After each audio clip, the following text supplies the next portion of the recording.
mtanzo inini futi nditori mambo ende vanozviziva kuti isusu hatife takabata matombo ndina tsano inini ndakatobata matemo. You have to be in line with the beat. And it zvinhu zvaunofanira kushanda nazvo haumbonzongona uchiimbere saka indachida kuti mundibatsire because ndanzwa nemaartist akawanda anenge achitori mukiya but unofanira kunge at least uchiziva zvaurikuita message inofanira message ngainyatsoonangana ona kuti zvinhu zvako zvautaura zvonyatsotarisa one direction kwete kuti otaura zvoti waya natsano une matombo uri mambo futi tsano freestyle aiwa but freestyle yacho ngaireva yanyaya kuti afrika zvekutodaro samukwanisa kundigadzira beat ka ndombononyora I think ndenda kutumira tsano wako ndoka challenge katinaka amene kana mune hope yamuri kuona kuti pane zvinobuda but vati ndo zvavanogona saka pane kuti vasikira vakastika saka titire beat tombotry vanombore kuita one track tongoona kuti unotitira beat otitumira then tozoya toita sei nungo zvino mazuva ano ndani nungo dzekuita zvemangoma idzi pamwe ndogona kuzongovabatsirawo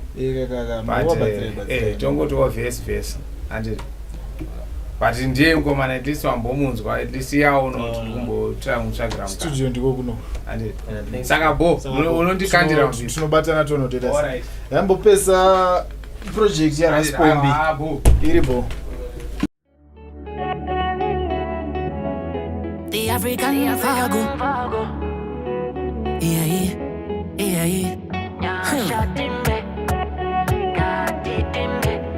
Nyasha timbe.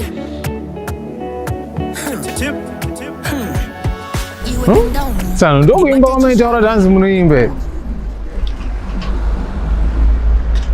kuimba munhu uchisedzera uku first line munhu wakutozvidzipa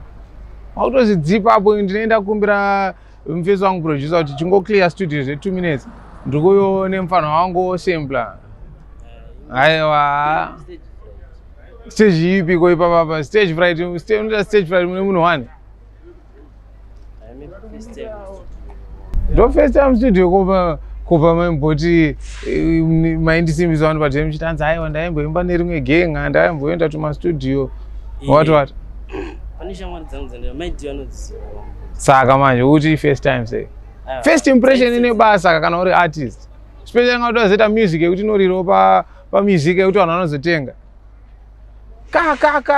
ka munhu osempla malines ako onzi bo mufana uchiuya titese tiroye ndakutya kunyudza mari yangu because nechirekodhi akastudio time ipapa getoona anotumira beat toona kuti panobuda chii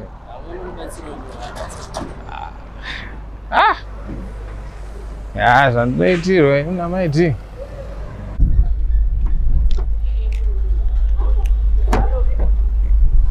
saka dirire foni rere oni